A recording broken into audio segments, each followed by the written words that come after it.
جوه كل واحد فينا نسخة أقوى أنجح نسخة لسه ما ظهرتش. الفرق بينك وبين النسخة دي قرار إن أنت تبدأ تلتزم، قرار إن أنت تغير كل حاجة.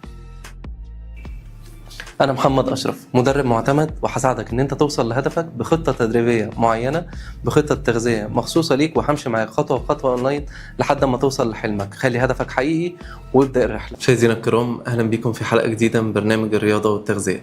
خلينا نتكلم النهاردة عن موضوع يمكن دي الحلقة المنتظرة، عن موضوع الكرش. حد عنده كرش في بطنه أو عنده جناب وبطن، وخصوصا البطن السفلية.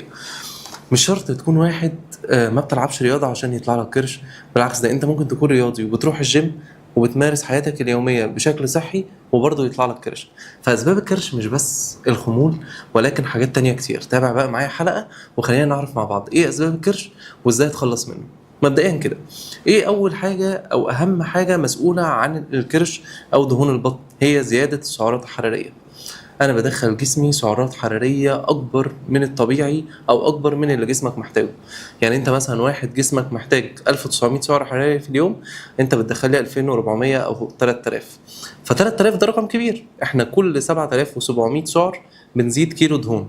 فانت ممكن بالشكل اللي انت بتعمله ده من اسبوع لاسبوع ونص بتكون كل اسبوع او اسبوع ونص بتزيد كيلو دهون وانت مش واخد بالك. ده غير الاخطر كمان، ان مش الدهون اللي انت ماسكها بايدك، يعني الدهون اللي انت شايفها دي اللي هي كرش، دي مش خطر قوي على قد ما في حاجه تانية اسمها الدهون الحشويه، ودي اخطر بكتير جدا. يعني ساعات كده تلاقي واحد بيقول لك انا باكل مهما باكل ما بتخنش، انا ما بيهمنيش. انت يا باشا بيتخزن عندك على حاجه اسمها الدهون الحشويه، او الدهون بتبقى موجوده على الاعضاء الداخليه، بتبقى موجوده مثلا على الكبد، على الكلى. فالاعضاء مش بتشوف وظائفها بشكل طبيعي. يعني مثلا الكبد مش بيبقى واخد راحته عشان يعمل الكفاءة بتاعته. الكلى مش بتبقى واخده راحتها عشان تعمل الكفاءة بتاعتها. بيجي لك انسداد في الشرايين مع الوقت، بيجي لك مشاكل كتير. فمش معنى ان انت جسمك ما بيقبلش دهون، هو ده مش موضوع حلقه بس خلينا نتكلم فيه. مش معنى ان انا جسمي مش بيقبل دهون معنى كده ان انا افضل اكل زي ما انا عايز. لا، هتتخن، او حتى لو ما تخنتش مع الوقت هيبتدي بقى يحصل لك الدهون الحشويه دي. والدهون الحشويه دي انا هتكلم عليها قدام شويه. خلينا نرجع بقى للموضوع بتاعنا، وهو الكرش. وان انا لو زودت سعرات اكتر من اللازم، جسمي هياخد اللي يقدر عليه يستفيد منه ويحوله كطاقة، والباقي هيخزنه. هو بالنسبة له بيخزن الدهون في الكرش على أساس إن هو ممكن يحتاجها في يوم من الأيام، الدهون دي كمصدر للطاقة. لو حضرتك دخلته على مجاعة، أو أنت جيت في وقت ما اكلتش كويس، أو تعرضت لصيام، أو تعرضت لمجهود شاق، فجسمك بيعتبر إن الدهون دي اللي هو بيخزنها هي مصدر طاقة هيحتاجها قدام، كأنك بتحوش فلوس مثلا وقدام هتحتاجها. فأول حاجة، ويمكن من أكتر مسببات الكرش، هي إن أنت بتاكل كتير. يعني أنت مش بتاكل على قدك، أنت بتاكل أكتر من اللازم. مش لازم أقوم من على الأكل وأنا بطني فل، مش لازم أقوم من على الأكل وأنا حاسس إن أنا مش قادر أخد نفسي من كتر الأكل. ده غلط. الصح إن أنت تاكل بمقدار قليل، زي ما اتكلمنا في الحلقة اللي احنا قلنا فيها في مرحلة الهضم الفموي. دي حاجة مهمة جدا. حاول تاكل بالراحة، حاول ان انت تكبر الطبق بتاعك. يعني حتى لو انت حاطط فيه كمية قليلة، كبر الطبق بتاعك عشان خاطر عينك تشبع قبل ما انت تاكل. وكل بالراحة، وما بين كل معلقة والتانية هتاخد نفس عشان خاطر تشبع بسرعة. مش الصح ان انا احط الطبق وتك تك افضل اكل كتير. ده غلط. دي اول نقطة، وان انا لازم اخد بالي منها كويس جدا. ثانيا، ترتيب الاكل مهم جدا. يعني انا قاعد دلوقتي على السفرة وباكل، قدامي دهون وبروتين وخضار. ترتيب الاكل وانا باكل ده مهم جدا. اول حاجة زي ما اتفقنا، انا هشرب كوباية مية. تاني حاجة هبدأ بالدهون، ودي أهم حاجة أبدأ بيها الأكل بتاعي. مينفعش مثلا أنت محطوط دلوقتي وفي بطاطس محمرة، وأنت عبال ما الأكل ينزل تك تك تك خلصت الطبق كله. ده كده غلط. انت كده بتساعد نفسك او بترفع سكر الدم، فجسمك بيستقبل اكل اكتر، وانت في نفس الوقت مش هتشبع كويس، وهتاكل كتير جدا، هتاكل كل اللي قدامك. لكن البروتين في هيحسسك بنسبة شبع، وبعد البروتين هتاكل الالياف. يعني انا خلاص كلت مثلا قدامي فراخ وسلطة ورز، انا هاكل الفراخ الاول وهاكل السلطة بعدها، وبعد كده هاكل الرز زي ما انا عايز. انا ما اعتقدش ان انت لما توصل لمرحله الرز دي هيبقى عندك نفس ان انت تاكل حاجه. يعني انت هتاكل الفراخ وهتاكل السلطه تيجي تاكل الرز بمعلقه كده، انت اصلا مش هتبقى عايز تاكله. فهتشبع في المرحله دي. غير فكره ان انت لما تاخد نفسك ما بين يعني ما بين كل معلقه والتانيه، او ما بين كل لقمه والتانيه، الطريقه دي في الاكل هتحسسك بالشبع اكتر. ثانيا حاول انت بتاكل تخلي رجلك مش لتحت، خلي رجلك مرفوعه لفوق شويه او رجلك مسنوده على حاجه، ده بيقفل جدار المعده وبيحسسك بالشبع بسرعه اكتر. فدي نقطه السعرات الحراريه وازاي ما ازودش الوجبه بتاعتي عن السعر الحراري. تاني حاجه بقى، انا مش لازم بعد ما اخلص اكل اجري حلي، يعني ده مش عارف منطق عند الشعب المصري غريب. مش انت بترفع سعراتك وبترفع سكر الدم وبتدخل جسمك نشويات بسرعه جدا، يعني انت خلاص جسمك اكل وشبع وبتاع، بتحلي ليه؟ يعني الفكره في كده. وليه بعد الاكل على طول؟ يعني ليه مثلا ما استناش ساعه يكون الاكل ده اخد مساره الطبيعي في بطني والمعده عرفت تتصرف مع الكميه اللي داخله لها؟ لان برضو دي نقطه احنا مش واخدين بالنا منها، ان انت ما بتحطش جسمك في النقطه او في المرحله ان هو يعرف يهضم الحاجه اللي داخلاله. انت يا باشا مدخله محشي على بطاطس محمره على فراخ وبعدها اكلت حته هريسه وبعدها شربت كوبايه عصير، امتى هيهضم كل ده؟ اديني جهاز في الدنيا او اديني آلة في الدنيا هتقدر تفلتر كل ده وتهضمه. طبيعي جدا ان ده يحصل، ان هو يحصل له تخزين دهون والباقي اللي مش محتاجه هينزل. فحاول على قد ما تقدر تخلي عندك ثقافه الاكل، خلي عندك ثقافه ان وانا باكل مدرك انا باكل ايه وانا بعمل ايه. دي نقطة. طيب خلاص احنا خلصنا من حتة السعرات الحرارية، وان احنا عرفنا ان السعرات الحرارية دي يمكن هي اكتر حاجة مسببة للكرش. ايه تاني اكتر حاجة مسببة للكرش؟ انت مش هتصدق، السهر.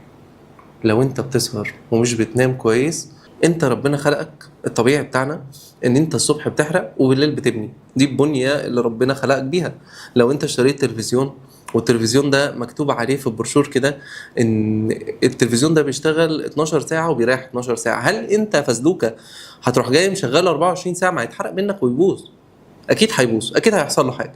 فانت ربنا خلقك وقايل لك ان الصبح للمعاش والخروج والشغل وكده، وبالليل للنوم، لان بالليل وقت بنى والصبح وقت حرق. فانت اشتغل الصبح ونام بالليل عشان خاطر هرموناتك تتفرز بشكل كويس وعشان خاطر جسمك يحرق بشكل كويس. فالسهر من اكبر مسببات الكرش، لانه كمان بيفرز هرمون الكورتيزول اللي احنا اتكلمنا عنه كتير جدا، وانا بصراحه مش عايز اتكلم عنه تاني لان انا اتكلمت عنه بما فيه الكفايه. طيب التوتر والقلق من الحاجات اللي بتسبب الكرش جدا، يعني انت قاعد في شغل حصل معاك مشكله، حصل معاك مش عارف ايه، توتر وقلق باستمرار هيكون عندك كرش. طيب في حاجه تانية برضو، ان انا اكون باكل سعرات حراريه بكميه كبيره جدا حتى لو ده اكل هيلثي، يعني انا باكل اكل صحي بس عمال اكل بكميه كبيره. زي ما اتفقنا من شويه، انا حاطط طبق رز قدامي كبير قوي وعمال اكله. على فكره ان انت تاكل كميه كبيره في الوجبه، ودي معلومه مهمه جدا، انت جسمك مش هيستفيد منها كلها حتى لو هي كميه كبيره. يعني احنا مثلا بنتكلم على السيدات 450 500 سعر بالكتير قوي، ده اللي جسمك يقدر يتعامل معاه في الوجبه الواحده. مش بقول يتعامل معاه ان هو يتعامل معاه كده كده، جسمك هيتعامل مع اي حاجه، انا قصدي يستفيد منه ويخش جسمك يقدر يستفيد بكل الوجبه. اكتر من كده مش هيكون ليها لازمه. لكن لما انت تاكل لي كيس شيبسي اصلا هو 1000 سعر حراري ولا 900 سعر حراري وبعدين تاكل معاه وجبه تانية، فانت لا جسمك هيستفاد من ده ولا جسمك هيستفاد من ده. فحاول يبقى عندك برضو ثقافه تقليل الاكل. العدم النشاط، يعني انا مثلا دلوقتي ببقى قاعد طول النهار، يعني في ناس كده اللي هو ما بيتحركش كتير، ما بيعملش حركه كتير، ما بي حتى في شغله يعني هو قاعد ما بيعملش حاجه، فده بيظهر الكرش جدا وبيعمل بقى الشوايات القوميه اللي احنا اتكلمنا عليها. بس يمكن من اكتر مسببات الكرش اللي انت مش واخد بالك منها ان انت طول النهار في خمول، حتى لو انت شخص رياضي على فكره. يعني انت شخص رياضي ومواظب على الجيم وبتروح الجيم باستمرار وقاعد كده ما بتتحركش، مش بتعمل نشاط يومي كتير، هيطلع لك برضو كرش. كل الحاجات اللي احنا قلنا عليها دي حتى لو انت شخص رياضي بتمارس رياضه بشكل كويس هيطلع لك برضو كرش. طيب احنا كده خلاص عرفنا الكرش مسبباته ايه. الصح بقى والحل ايه اللي انا اعمله؟ الحل ان انا اكل اكل صحي متوازن، انام عدد ساعات زياده، ان انا ابذل مجهود شاق. مش شاق مش بمعنى الشاق اللي هو لدرجه ان انت تجهد نفسك، بس بمعنى ان انت تبقى طول اليوم بتتحرك عشان تزود الحرق في جسمك، لان الحركه كتير بتزود الميتابوليزم. فكل الحاجات اللي احنا قلنا عليها دي لو انت عملتها صح هتلاقي نفسك خسيت بسرعه جدا. الانسولين والسكر هو من مسببات الكرش المهمه جدا او الكبيره جدا او يمكن الاساسيه جدا، فحاول على قد ما تقدر تمنع السكريات تماما. مش بقول لك تقللها، لا، تمنع السكريات تماما. واي حاجه بتتحول لسكر ما تدخلهاش بكميه كبيره، يعني ما تاكلش نشويات بكميه كبيره او فواكه بكميه كبيره. طيب خلينا نتكلم عن واحد عمل دايت وبعد ما عمل دايت خس بسرعه جدا في وقت قصير، فطلع له في جسمه البعبع الستريتش ماركس. يمكن اكتر حاجه بنتسأل عليها ايه هي الستريتش ماركس وانواعها ايه، وهل هي بتروح ولا لا، او لازم تدخل جراحي ولا لا. تابع بقى معايا عشان تعرف ايه هي الستريتش ماركس. هي علامات بتظهر في جسمك، ممكن تظهر في الكتف، ممكن تظهر في البطن. ايه بيكون سببها؟ بيكون سببها تمزقات في الطبقه الوسطى من الجلد. طيب الستريتش مارك دي اول ما تطلع لك احنا خلاص عرفنا سببها ان انا خسيت بسرعه او ان انا زدت بسرعه. يعني واحد مثلا كان عامل دايت فنزل وزنه بسرعه، الدايت ده اكيد غلط. او واحد بيتمرن جيم ففجأة عضلاته كبرت بسرعة فهيطلع معاه الستريتش ماركس ده. فبيبقى هو نوعين، نوع فيهم بيبقى لونه بنفسجي او احمر، ده بيبقى اول درجة منه خالص، هو اول ما يطلع بيبقى لونه كده. او بقى الاخضر ده بقى اللي بقاله مدة كبيرة موجود، اللي بيكون لونه يا اما فضي يا اما ابيض، ده اللي بيكون ستريتش مارك عندك بقاله فتره كبيره مثلا وانت مش واخد بالك منه، فتلاقي حد لفت انتباهك له فانت بصيت له، ده بيكون عدى عليه وقت، وده بيكون النوع الاخطر شويه. طيب الاستريتش مارك امتى يبقى خطر؟ يبقى خطر لو طلع لطفل صغير، يبقى خطر لو وراثه. يعني لو حد مثلا عنده مامته او والده عنده ستريتش ماركس بكميه كبيره جدا، فهو عنده ستريتش ماركس زيه بالوراثه، مش لاسباب حصلت وظيفيه. ممكن مثلا لو مرأة الحامل في اول حمل ليها ظهر لها ستريتش مارك وبعد الحمل بفتره ما راحش فضل موجود، ده برضو بيبقى الوضع خطر. فاحنا دلوقتي هنتعامل ازاي معاه، وهنعرف امتى هنعرف نعالجه وامتى لا. طيب جزء كبير جدا من الاستريتش ماركس او الناس اللي بيجيلهم ستريتش ماركس بيبقى نقص في الكولاجين. فانت عشان تعمل حاجه زي كده او انت تعالج حاجه زي كده في البيت، هتبدا الاول بحاجه اسمها زبده الشيا مثلا، فتعمل ترطيب لجسمك. هتحاول على قد ما تقدر ان انت تمارس التمارين الرياضية، عشان التمارين الرياضية هتشد جسمك. وحاول على قد ما تقدر من الاول تتفادى حتة الاستريتش ماركس دي، يعني وانت بتتمرن تمارين رياضية وانت بتنزل في الوزن تحاول تتفادى الموضوع ده.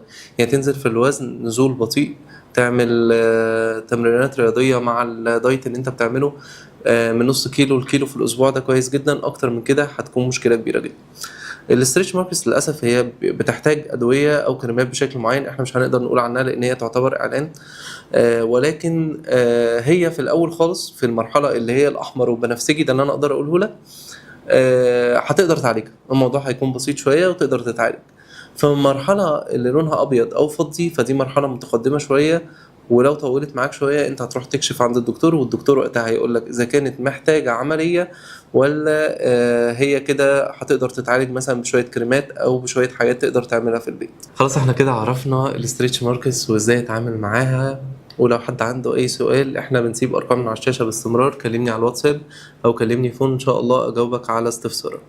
طيب الاستريتش مارك حاجه، وان انا يحصل لي ترهل للجلد حاجه، ان انا بعد ما اخس الاقي جلدي واقع كده، ودي اخطر حاجه ممكن تحصل لك في الخسسان. يعني الناس اللي بيقعد يكتب على النت انا عايز دايت سريع ينزلني 20 كيلو في شهر، ويبتدي يمشي على حاجات زي دايت التمر او دايت الفاكهه او دايت النوع الواحد او اي حاجه من الحاجات دي، او دايت الميه. لان مؤخرا انا اكتشفت ان في ناس عايزه تعمل دايت ان هي تشرب ميه بس لمده 7 ايام بدون تحاليل طبيه، بدون ما يطمن على ضغط دمه، بدون ما يطمن على السكر، بدون اي حاجه. هو نام صحى سمع ان دي حاجه كويسه فهيعملها، يجيله بقى هبوط في الدوره الدمويه، يجيله عدم انتظام في ضربات القلب، شعره يقع، عينه تزغل، ما عندوش اي مشكله في اي حاجه، المهم ان هو يخس. طب يا سيدي انت خسيت مبروك، هيحصل ايه بقى؟ هيحصل لك ترهل في الجلد. الجلد ده بدل ما هو شادد كده هتلاقي الدهون نزلت والجلد ده وقع، ودي اخطر مرحله تقدر توصل لها. دي مشكله كبيره جدا. اللي بيخلي الجلد يقع هو ان انت بتكون بقالك فتره كبيره جدا ثابت على شكل جسم واحد. يعني انت مثلا حد عنده كرش، فالكرش ده معاك بقاله سنين، فجيت انت في شهر او شهر ونص نزلت كل الكرش ده ايا كان بقى الطريقه اللي انت عملتها. الكرش ده لما ينزل انت هتبقى من فوق الهدوم فلات، لكن الجلد بتاعك اللي كان مشدود بقاله فتره كبيره جدا ده هيقع. لما يقع بقى فدي حاجه هتخليك نفسيا متدمر اكتر ما انت كنت تخين. انت من فوق الهدوم 100 100، من تحت الهدوم بقى تقلع هتشوف نفسك وحش. فدي خطر بقى جدا جدا جدا.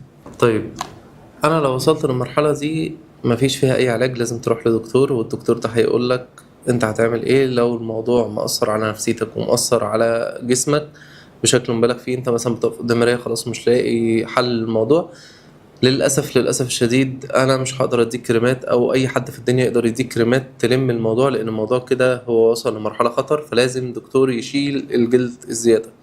دي بتبقى عملية، وهي عملية بسيطة، وهي عملية مش صعبة أوي. بس تعال بقى نتكلم في حتة الوقاية عشان ما تحطش نفسك في الموقف ده من الأول. إزاي أحمي نفسي من إن أنا يحصل لي كده؟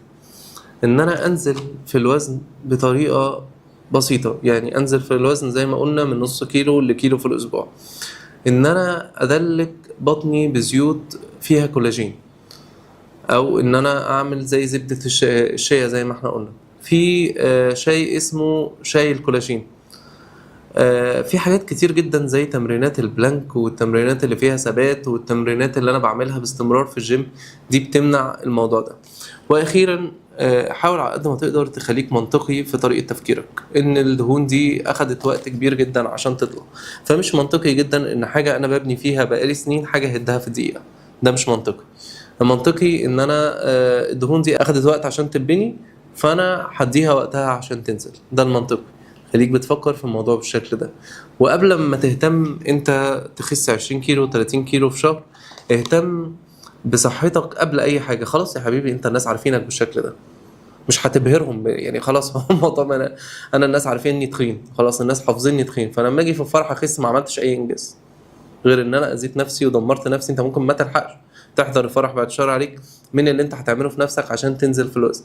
فخليك محافظ على صحتك اول حاجة وانت بتنزل، وخليك عارف ان الاكل الهيلثي والاكل الصحي دي بتبقى حاجة احنا بنعملها مدى الحياة، يعني حاجة خطوة انا باخدها وبكمل عليها مدى الحياة، مش بفضل ماشي عليها فترة صغيرة مثلا شهر او 20 يوم ولا حاجة وخلاص الموضوع انتهى. طيب من ضمن الحاجات الكتير قوي اللي الناس بتلجأ لها عشان خاطر تخس بسرعة زي ما احنا اتفقنا كده، او فكرة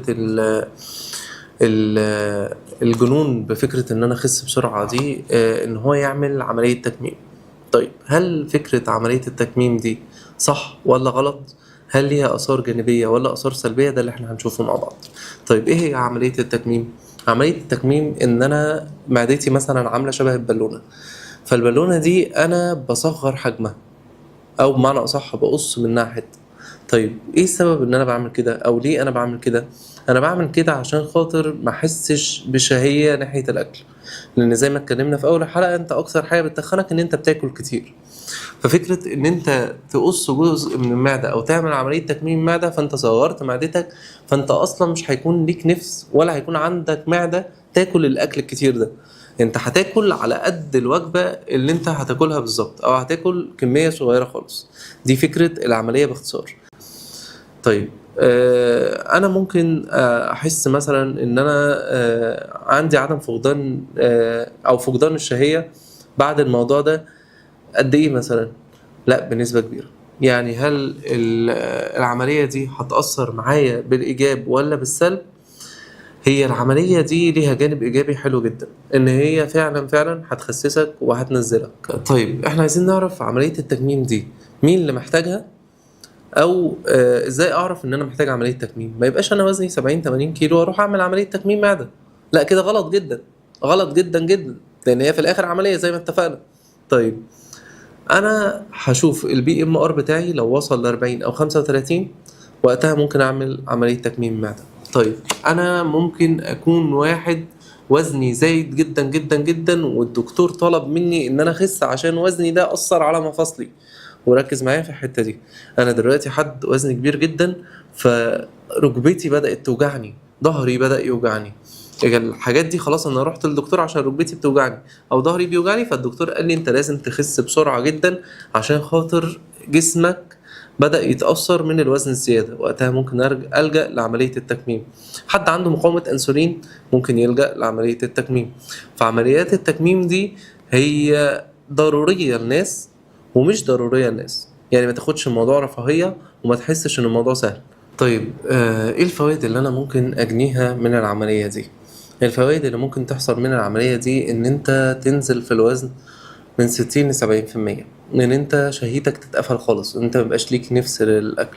طبعا هيكون عندك طاقة ازيد، هيكون الامراض المزمنة زي مثلا السكر او الحاجات دي هتخف بنسبة كبيرة جدا عندك. هيكون عندك نشاط وطاقة ان انت تتحرك في يومك وتركيز في كل حاجة انت بتعملها، لان كل لما نقلل مستوى السكر في الدم كل ما تركيزي يعلى وكل ما طاقتي تعلى وكل ما حرقي يعلى. طيب، هل الموضوع فيه خطر بقى؟ يعني انا دلوقتي خلاص عرفت فوائدها وعرفت امتى اعملها وعرفت كل حاجة عنها، لكن هل الموضوع خطر؟ اه طبعا الموضوع فيه نسبة خطر. في نسبة خطر لأن في معادن وفيتامينات في جسمك بتقل بنسبة كبيرة جدا. ممكن يجيلك ارتجاع مريء باستمرار، ممكن يجيلك تسريب بعد العملية. فهي خطر، هي خطر جدا، أو بمعنى أصح جزء كبير منها خطر. مش بتنجح مع كل الناس وكل الناس بتبقى بالنسبة لهم عادية. والخطر الأكبر بقى إن أنت ممكن ترجع بعد عملية التكميم تتخن تاني لو بدأت تاكل تاني، لأن زي ما اتفقنا معدتك شبه البالونة. فممكن تبقى عملت العملية أصلا وترجع تاكل تاني وتتخن تاني. فيمكن ده أكبر حاجة خطر في الموضوع، لأن أنت لو ما التزمتش بنظام غذائي صحي بعد عملية التكميم أنت كده كده هتتخن. فعملية التكميم لما تعملها يبقى أنت خدت قرار إن أنت طول حياتك هتمشي على نظام غذائي صحي. غير بقى إن خليك عارف إن أنت بعد ما تعمل عملية تكميم انت بتاكل اكل معين، يعني انت مش بتطلع من العملية تاكل شبه الناس، لا ده انت هتعمل بقى نظام غذائي مخصص للعملية دي. خليني اشرح لك او اوريك النظام الغذائي ده عامل ازاي بمختصر كده. طيب ايه هو النظام الغذائي ده بقى اللي هما بيعملوه بعد عملية التكميم؟ اول اسبوع ل10 ايام هو بياخد سوائل بس، يعني هو مش بيدخل جسمه اي نوع من انواع الاكل، عصاير، مية، مش عارف ايه كده. الأسبوع التاني بيبتدي ياكل حاجات طرية خالص زي مثلا الزبادي أو الحاجات المهروسة، بطاطس مهروسة أو بطاطا مهروسة، بيبتدي ياكل كمان ومش بكمية كبيرة. المرة اللي بعدها بياكل أكل طبيعي بس بيهرسه، يعني بياكل أكل مثلا زي فراخ أو اللحمة أو مش عارف إيه، بيضربه في الخلاط وبياكله بقى وهو مهروس كده. الأسبوع الرابع بيبدأ إن هو يدخل جسمه الأكل تدريجي وبكمية قليلة جدا، وزي ما اتفقنا الشخص ده لو رجع تاني أكل هيتخن تاني. كده نكون خلصنا الحلقة بتاعتنا ونخش بقى على فقرة الأسئلة. طيب، حد بيسألني بيقول لي هل البروتين بعد التمرين ضروري؟ لأن أنا ساعات كتير ما بيكونش عندي أي نوع من أنواع البروتين، فبقدر إن أنا آكل كارب مثلا أو آكل أي حاجة. بص، هو البروتين بعد التمرين يمكن أهم حاجة، وحتى لو مفيش عندك اي طريقه تجيب بيها بروتين، عدي على اي مطعم، هات بيض مسلوق، هات علبه تونه كلها، خد بروتين بار. المهم ان انت تدخل جسمك بروتين. خد سكوب بروتين من الجيم، مفيش جيم مفهوش بروتين، خلص تمرينتك خد منه سكوب بروتين. خد بار بروتين من عند الجيم، خد بيض مسلوق من اي مطعم. بس فكرة ان انت تتمرن تمرينة جامدة وتقيلة وما تدخلش جسمك بروتين ده غلط جدا، لان يعني البروتين هو اللي مسؤول اصلا عن بناء العضلات. وبعدين عم بيبقى عندك بعد التمرين حاجة اسمها حساسية انسولين بتبقى عالية جدا. مينفعش بعد ما اتمرن وابذل مجهود شاق جدا اروح اكل حاجة فيها نشويات او اكل حاجة فيها سكر بكميه عاليه. النشويات هاكلها بعد البروتين ضروري جدا عشان املى مخازن الجلايكوجين، بس اول حاجه تخش بقك بعد التمرين هي البروتين. ما ينفعش اخلص تمرين واستنى مده كبيره تعدي ساعه مثلا من غير ما ادخل جسمي بروتين. انت جسمك محتاج بروتين دلوقتي حالا، واحسن وقت يقدر يستفيد منه بروتين، واحسن حاجه تقدر تاخدها بعد التمرين تساعدك في بناء العضلات هو بياض البيض، لانه غني بالبروتين سريع الامتصاص، جسمك هياخده. والتحذيرات ان انت تطلع من الجيم تاكل حاجه فيها سكر او تشرب عصير، خصوصا عصير القصب. جوه كل واحد فينا نسخة أقوى أنجح نسخة لسه ما ظهرتش. الفرق بينك وبين النسخة دي قرار إن أنت تبدأ تلتزم، قرار إن أنت تغير كل حاجة. أنا محمد أشرف، مدرب معتمد، وهساعدك إن أنت توصل لهدفك بخطة تدريبية معينة، بخطة تغذية مخصوصة ليك، وهمشي معاك خطوة بخطوة أونلاين لحد ما توصل لحلمك. خلي هدفك حقيقي وابدأ الرحلة.